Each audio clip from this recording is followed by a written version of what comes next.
Baada ya kutoa haya machache, nimkaribishe mwalimu wetu Mwalimu Isa Malenge, yeye atatolea hotuba kuhusiana na suluhu ya amani ya dunia ni kumtambua Masihi wa zama. Mwalimu Said, karibu sana. Assalamu alaikum wa rahmatullahi wa barakatuh. Ashhadu an la ilaha illa Allah wahdahu la sharika lah wa ashhadu anna Muhammadan abduhu wa rasuluhu. Amma ba'du, fa'udhu billahi minash shaitanir rajim. Bismillahir rahmanir rahim. Alhamdulillahi rabbil alamin. Ar-Rahmanir Rahim, Maliki yawmiddin. Iyyaka na'budu wa iyyaka nasta'in. Ihdinas siratal mustaqim. Siratal ladzina an'amta 'alaihim ghairil maghdubi 'alaihim waladdallin. Wama arsalnaka illa rahmatan lil 'alamin. Sifa na utukufu ni wa Allah subhanahu wa ta'ala, Mwenyezi Mungu ambaye ametuwezesha Khudamul Ahmadiyya tumeweza kuhudhuria katika shughuli hii muhimu mno ya kitanzimu. Nipende kutoa shukrani za dhati kabisa kwa Allah subhanahu wa ta'ala aliyenipa afya na hatua ya kuweza kusimama mbele yenu hapa na kufikisha machache aliyonijalia kuhusiana na suluhu ya amani ya dunia ni kumtambua Masihi wa zama. Nimetangulia kusoma aya ya 108 katika sura ya 21 ambapo Allah subhanahu wa ta'ala anamtangaza Mtume Muhammad sallallahu alaihi wasallam ya kwamba wama arsalnaka illa rahmatan lil alamin, ya kuwa yeye Muhammad hatukukupeleka, hatukukutuma ila uwe rehma kwa ajili ya ulimwengu. Historia inathibitisha madai haya ya Qur'an tukufu ya kwamba kabla ya kudhihiri kwa Mtume Muhammad sallallahu alaihi wasallam katika bara Arabu, dunia ilikuwa katika giza kubwa kabisa. Si tu kwamba watu hawakumtambua Mola wao, bali watu waliishi kama wanyama, kwani aliyekuwa na nguvu ndiye aliyekuwa mtawala, aliyekuwa na nguvu ndiye aliyekuwa na haki, aliyekuwa hana nguvu hakuweza kupata chochote katika jamii mbalimbali zilizokuwepo zama hizo.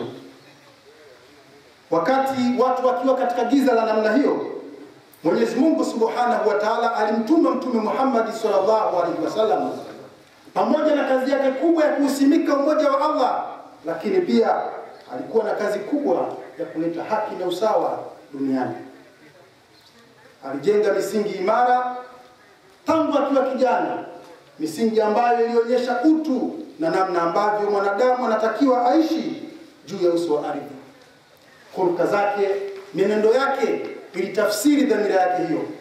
Alipotimiza umri wa miaka 40, Allah mtukufu alimkabidhi rasmi jukumu la kuwarekebisha watu na kuwafanya watu waishi kama jamii, waishi maisha ya kijamii, waishi kwa amani na kwa upendo mkubwa. Na kwa hivyo mafundisho yake mengi ndani ya Qur'an tukufu yalihusiana na kuwaelekeza watu katika hulka bora, waishi kwa utengamano.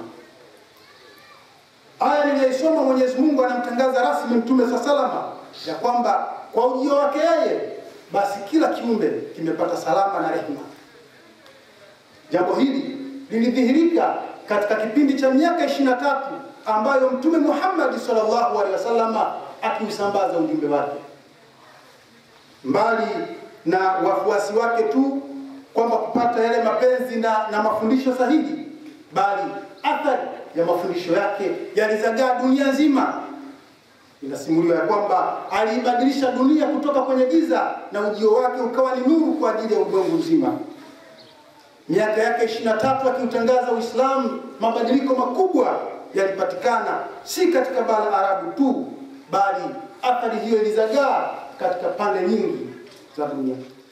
Hata hivyo, pamoja na kazi kubwa ambayo Mtume Muhammad sallallahu alaihi wasallam aliifanya duniani, lakini bado aliacha bishara muhimu kwa ajili yetu.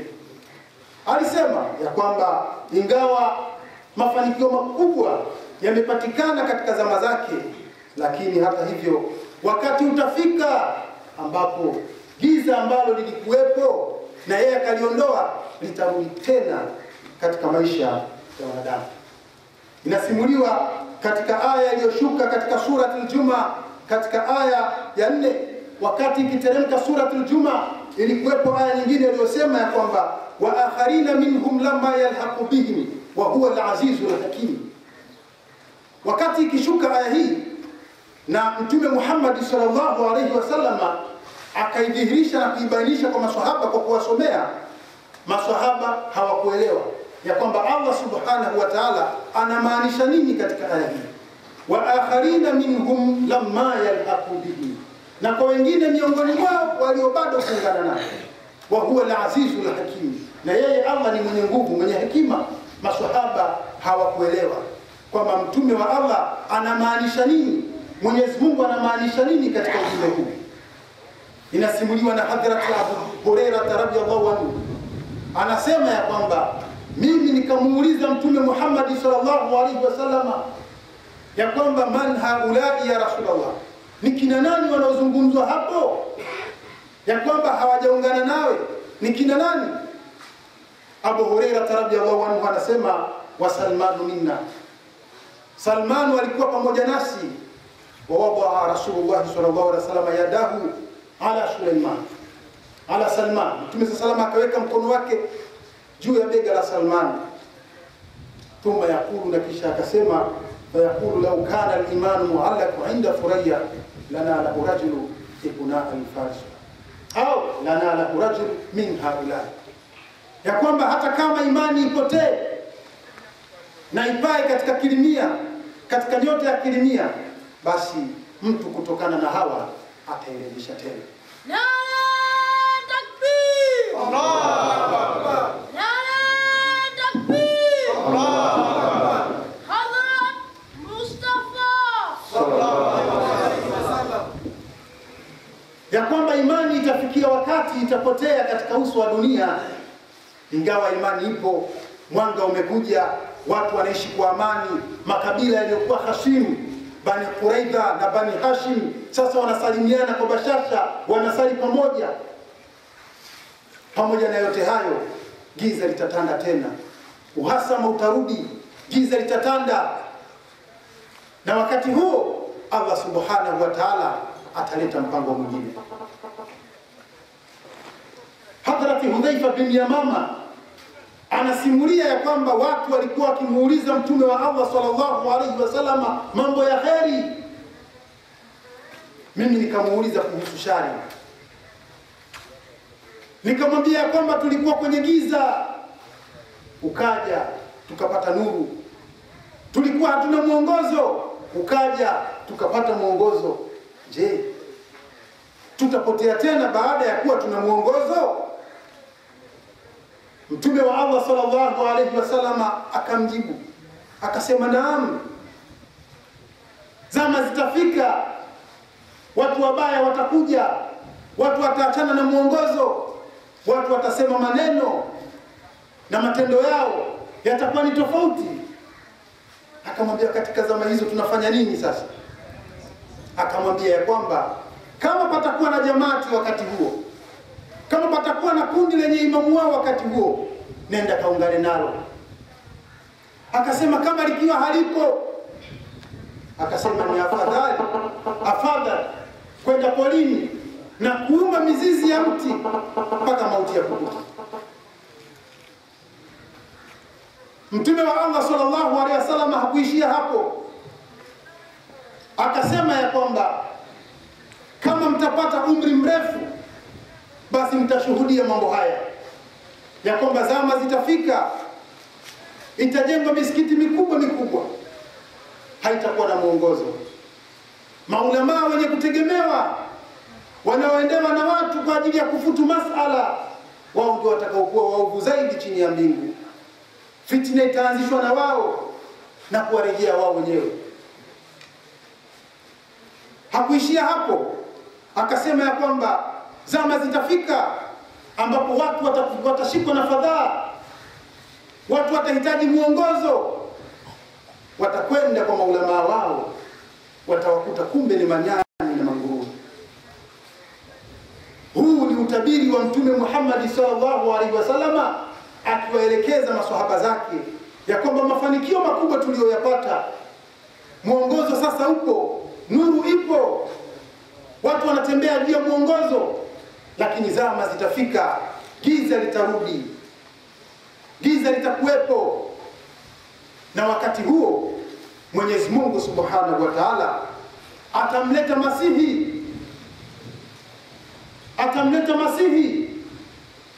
na kazi ya Masihi itakuwa ni kuondoa giza na kuleta nuru, ni kurejesha hali njema ambayo iliyokuwepo hapo kabla irudi tena duniani. Na maana ya Masihi ni msafishaji. Kwa baada ya kuja giza, vumbi limefunika dini, Allah Subhanahu wa Ta'ala atamleta masaha, mwenye kusafisha Masihu, aje kusafisha vumbi, aje kuondoa giza, ili nuru iliyokuwa iking'aa zama za Mtume Muhammad sallallahu alaihi wasallam, ile misingi, yale mambo yaliyosimikwa na mjumbe wa Allah sallallahu alaihi wasallam, yaweze tena kurejea katika maisha yetu ya kawaida. Nara takbir! Allahu Akbar! Nara takbir! Allahu Akbar! Hadrat Muhammad Mustafa sallallahu alaihi wasallam, Hadrat Mirza Ghulam Ahmad ki. Na kwa ajili ya jambo hilo, baada ya maneno ya Mtume Muhammad sallallahu alaihi wasallam, takriban miaka 1300 kwenda na 400 ikapita, na hali ile ambayo Mtume sallallahu alaihi wasallam alitabiri ikadhihiri kwa 100%. Upotevu ukadhihiri, maulama wakapotea, dini ikaachwa, dunia ikakumbatiwa, amani ikapotea kabisa juu ya uso wa ardhi. Wakati huo Allah Subhanahu wa Ta'ala akamtuma Masihi, kama ambavyo alikuwa ameahidi hapo kabla ya kwamba mtu kutoka kwa Bani Faris atairejesha tena imani duniani. Hivyo Hadhrati Masihul Maud alayhi salatu wasalam akadhihiri na kudai madai yake wazi wazi, na kundi kubwa la wenye kuomba, na kundi kubwa la waaminio, la watu waliokuwa na mioyo safi wakamkubali na kumfuata. Na wakati akianzisha jamaati akaeleza wazi ya kwamba lengo na madhumuni ni kuanzisha kundi la wachamungu, kundi ambalo kupitia wao mafundisho sahihi ya Kiislamu yatadhihirishwa, kundi ambalo kupitia wao taadhima na utukufu wa dini tukufu ya Kiislamu utadhihirishwa. Na akaeleza wazi kwamba hahitaji watu wavivu watakaokuja kujaza nafasi, anataka watu walio tayari kujitoa kwa ajili ya Allah, na kauli mbiu ikawa ni kutanguliza dini juu ya dunia. Hadhrati Masihul Maud alayhi salatu wasalam akawa ni mwanafunzi kamili wa Mtume sallallahu, na kupitia mafundisho sahihi kabisa na taadhima maalum kutoka kwa Allah akaisimika jumuiya na kuanza kueleza na kuanza kufanya harakati zake mbalimbali juu ya uso wa ardhi. Na kupitia harakati zake Allahu Akbar Ahmad ki, na kupitia harakati zake ile hali iliyokuwepo zama za Mtume Muhammad sallallahu alaihi wasallam ikaanza tena kudhihirika. Kwa mujibu wa maelezo ya Mtume sallallahu alaihi wasallam aliwahi kusema kwamba bada al-islamu ghariba thumma sayaudu ghariba kama bada fatuba lilghuraba. Uislamu ulianza ukiwa ni mgeni, kama nilivyosema awali ya kwamba watu waliishi maisha tofauti, waliishi kama wanyama. Upendo, haiba ya kusalimiana na kwa upendo na mapenzi, upendo wa kusalimiana wa kusaidiana haukuwepo. Kamali, riba, ubabe, ulevi, uzinifu vilikuwa vimetawala katika jamii yao, kiasi hiki kwamba hata ilionekana haiwezekani mtu aishi bila kucheza kamari, ilionekana haiwezekani mtu aishi bila kunywa pombe. Alimradi ni mambo yalionekana ni mambo ya kawaida katika jamii zao. Kwa hiyo Mtume sallallahu alaihi wasallam alipokuja na kusema ya kwamba kunywa pombe ni haramu, kucheza kamari hairuhusiwi, kukopeshana kwa riba hakufai, watu waishi kwa amani, mtu aliye tajiri hataki kuwanyanyasa wanyonge, yalionekana ni mafundisho ambayo ni ya ajabu, yalionekana ni mafundisho ya kigeni, na walioyakubali mafundisho hayo walionekana ni wageni katika jamii yao. Kwa wakati misingi ya Kiislamu ikisimikwa, mafundisho yake yote yalionekana ni mageni, na walioyaamini walionekana ni wageni, ni watu tofauti katika jamii iliyozunguka. Na Mtume sallallahu akaulizwa kwamba wama quraba, wageni ni kina nani mjumbe wa Allah? Akasema ni wale watu ambao ni wachache, wanajitahidi kuishi maisha ambayo jamii iliyozunguka hawayaishi maisha hayo. Na hivyo ndivyo ilivyokuwa, ya kwamba Waislamu wa mwanzo wakati wanaanza waliishi maisha ambayo jamii iliyozunguka ilikuwa ikiwashangaa. Inawezekanaje ukaendelea katika maisha haya bila kucheza kamari? Inawezekanaje? Inawezekanaje ukawa tajiri, mfanya biashara bila kukopa kwa riba? Inawezekanaje? Haiwezekani. Lakini Mtume sallallahu akaonyesha njia, na matajiri kwenye Uislamu wakawepo kina Abubakari, kina Umari, wakamiliki mali hali ya kuwa hawakopeshi kwa riba wala hawachezi kamari. Kina Abdurrahman bin Auf anahama Maka anakwenda Madina akiwa mali zake zote kaziacha katika jiji la Madina, jiji la Maka, lakini akafika Madina akaanzisha biashara na akawa tajiri mkubwa bila kucheza kamari wala kukopa kwa riba. Yalionekana ni mambo mageni katika jamii yao. Sasa Mtume sallallahu alaihi wasallam anasema fatuba lil quraba, habari njema kwa watu wageni. Kwa jinsi ulivyoanza Uislamu ndivyo baadaye utakavyorejea katika akhiri zamani, zama hizi za Masihi aliyeahidiwa alayhi salatu wasalam, ya kwamba ile haiba iliyokuwepo zama za Mtume sallallahu alaihi wasallam ndio haiba inayotakiwa idhihirike kwa wafuasi wa Masihi aliyeahidiwa alayhi salatu wasalam. Ndio pale tunaomba takbir, Allahu akbar, takbir, Allahu akbar, Hadrat Muhammad Mustafa sallallahu alaihi wasallam, Ghulam Ahmad ki jai, Ghulam Ahmad ki jai, nare takbir, Allahu akbar. Ndio pale anaposema ya kwamba anaanzisha kundi la wacha Mungu ambao kupitia wao taadhima na utukufu wa mafundisho ya Kiislamu utadhihirika. Na jambo hilo kwa hakika ni muhimu kila mmoja wetu ajichunguze, ya kwamba kupitia yeye, kupitia wewe, taadhima na utukufu wa mafundisho ya Kiislamu unadhihirika. Hivi mtu anaweza akajenga hoja kwa kupitia wewe akathibitisha ukweli wa mafundisho ya Kiislamu? Basi ndivyo inavyotakiwa, ya kwamba kila Muhammadia awe ni hoja, yaani yeye mwenyewe awe ni hoja kwa kuthibitisha mafundisho ya dini tukufu ya Kiislamu.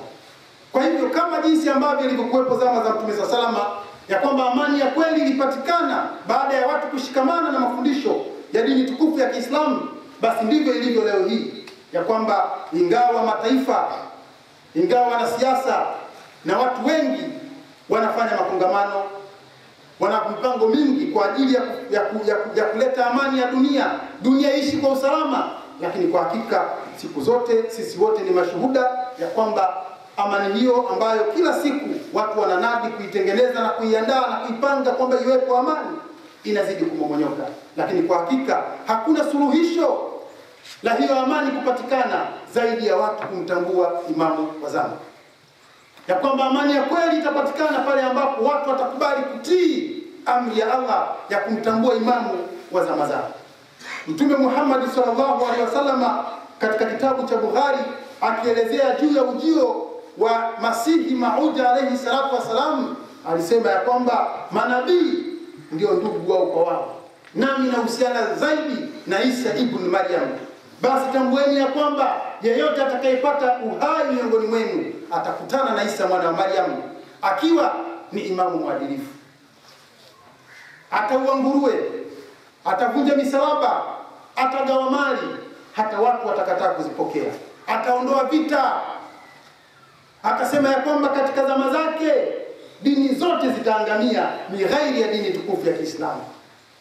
Katika zama zake, sawa na amani atakayokuja nayo, watu watacheza na simba, chui na simba watacheza pamoja, watoto watacheza na nyoka. Basi ataishi kadiri Allah atakavyojalia aishi, na kisha atakufa na Waislamu watamsalia na kumzika. Kwa mujibu wa hadithi hii ya Mtume Muhammad sallallahu alaihi wasallam, kazi kubwa ya Masihi atakapokuja ni kuleta amani. Chui na simba watacheza pamoja.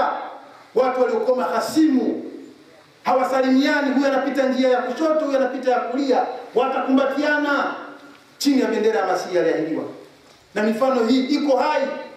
Kule Palestina kuna uadui baina ya watu wa huku na huku, lakini wale walijiunga na Masihi aliahidiwa wanapigana vidali kama kawaida bila bughudha yoyote.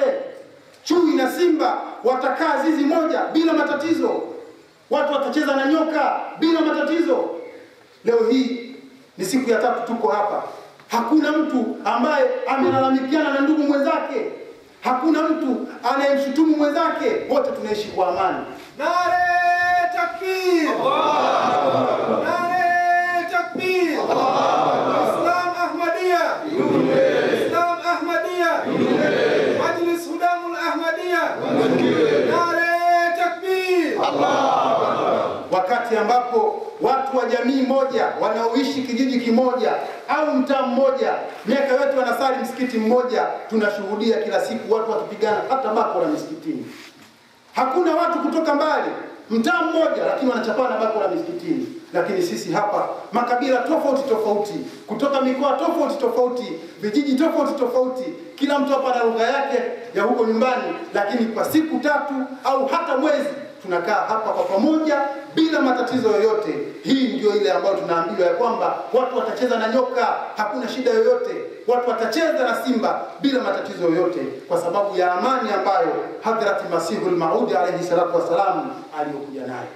Zaidi ya hayo, ataua nguruwe. Leo hii vita na mapigano, uvunjifu wa amani ni kwa sababu ya watu kujipenda, ni kwa sababu ya uchu na tamaa ya kupata madaraka, ya kupata mali, ya kupata mamlaka na kadhalika. Ndivyo vinavyopelekea vurugu duniani leo hii. Lakini Masihi aliahidiwa alayhi salatu wasalam ataua nguruwe. Nguruwe ni tabia chafu ambazo wanadamu katika zama hizi wanazo. Kupitia Masihi aliahidiwa, kupitia taadhima alionayo Masihi aliahidiwa, wafuasi wake watakuwa wamesalimika na yote hayo ambayo leo hii dunia inasumbuka kwayo. Wafuasi wa Masihi aliahidiwa alayhi salatu wasalam, badala ya kuikumbatia dunia na tamaa za kidunia, wao watakuwa na tamaa ya kuipata pepo. Badala ya kukumbatia mali na kumiliki mali, wao watatakiwa kutoa mchango wa tahariki jadidi, watatakiwa kutoa mchango wa kawaida. Kipo kisa kimoja kinachoelezea katika suratul Kahf juu ya Musa na kijana wake. Kisa kinazungumza ya kwamba walipofika katika safina na wakataka kuvuka, walipoipanda ile safina, walipofika katikati ya maji, safina ilitobolewa. Yule mtaalamu akatoboa safina. Musa akalalamika, mbona unatoboa safina? Ni kwa nini unaitoboa? Safina hii tumepanda, si unataka tuue katika maji? Lakini taawili yake ikaja ya kwamba kumbe kutoboa safina, yule kijana kutoboa safina, yule mtaalamu kutoboa safina, ilikuwa na maana, kwa sababu yule mtaalamu ni Mtume Muhammad sallallahu alaihi wasallam. Ilikuwa na maana ya kwamba wafuasi wa Mtume Muhammad sallallahu alaihi wasallam mifuko yao itakuwa na matundu. Ili uwe mfuasi kamili wa Mtume sallallahu alaihi wasallam, inabidi mfuko wako uwe na tobo. Ukiingiza 1000, basi kuna 200 zinaanguka, au kuna 100 inaondoka, inabaki 900 mfukoni. Wakati ambapo wafuasi wa dini zingine, hususan wa ahlul kitabu, wao wanakumbatia mali. Mali ndio suluhisho la matatizo yao yote. Wanaona kwamba mali ndio kila kitu. Kwa wao hawako tayari kutoa mali. Lakini wafuasi wa Mtume Muhammad sallallahu alaihi wasallam wao wako tayari kutoa chochote kwa ajili ya Allah. Na hivyo ndivyo wafuasi wa Masihi aliahidiwa alayhi salatu wasallam wanavyotakiwa kuwa. Kwa hiyo kama uko tayari, umepata 100,000, 10,000 unatoa mchango wa wasia na huna wasiwasi wowote, hauwezi kutawaliwa na tamaa ya mali. Tamaa ya mali haiwezi kukutawala katika maisha yako. Kwa ile amani ya kweli utaipata. Kwa hivyo kumtambua Imamu wa zama kwa hakika, tena hususan katika dunia leo, ni chanzo kizuri cha kuipata amani. Mbali na jamii iliyokuzunguka, ya kwamba ukiishi kwa amani, bila shaka unaweza ukaathiri hata jamii iliyokuzunguka, na wao pia wakajifunza kupitia wewe. Na ndio maana kuna maelezo ya kwamba sisi wote wa Ahmadiyya ni sawa na taa, na taa siku zote huwekwa juu ya meza ili kuangazia walioko pembezoni mwake. Kwa Muhammadiyya ni taa, Muhammadia maisha yake ni kitabu ambacho kinasomwa na watu waliozunguka. Kwa sisi wa Ahmadiyya, jinsi ambavyo tunazidi kuwa wengi juu ya uso wa dunia, basi athari yetu kwa hakika ni suluhisho kubwa la kuweza kupata amani ya dunia. Kwa hakika sisi ni wanajamaati, tena ni vijana, na kwa mujibu wa historia inaonyesha ya kwamba vijana siku zote ndio waliokuwa mstari wa mbele katika mapambano. Hata Mtume Muhammad sallallahu alaihi wasallam, wafuasi wake wengi waliokuwa mstari wa mbele katika mapambano walikuwa ni vijana. Ingawa kina Hadhrat Abu Bakari radhiallahu anhu wanaelezwa kuhusiana na ubora wao wa kujitolea, lakini watu wanaozungumzwa walikuwa mstari wa mbele katika mapambano ya vita ni kina Hadhrat Ali, ambao kimsingi walikuwa ni vijana.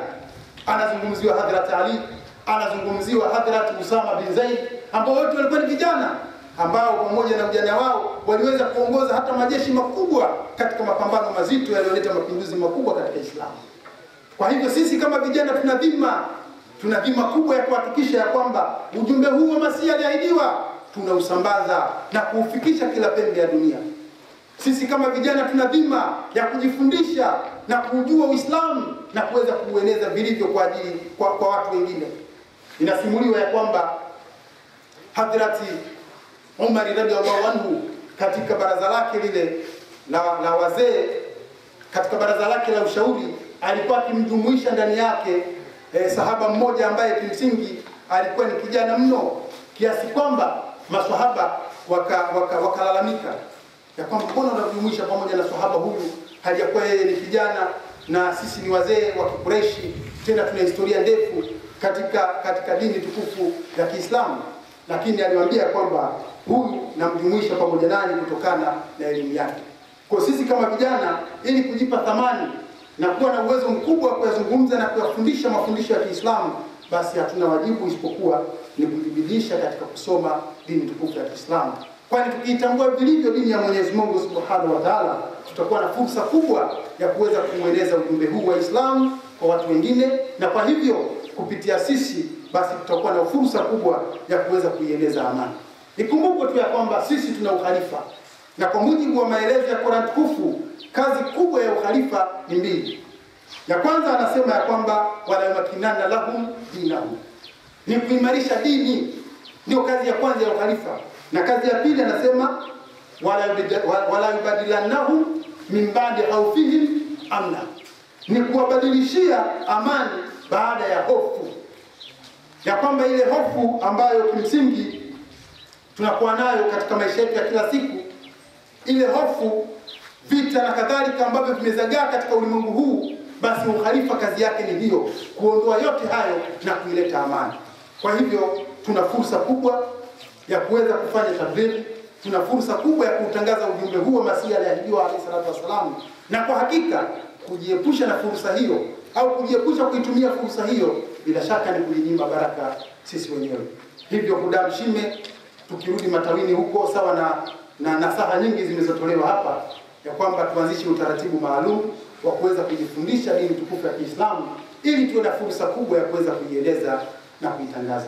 Wa akhiru da'wana alhamdulillahi rabbil alamin. Assalamu alaykum wa rahmatullahi wa barakatuh. Nare takbir! Nare takbir! Ahmadiyya! Ahmadiyya! Hadhrat Muhammad Mustafa sallallahu alaihi wasallam. Ghulam Ahmad ki! Ghulam Ahmad ki!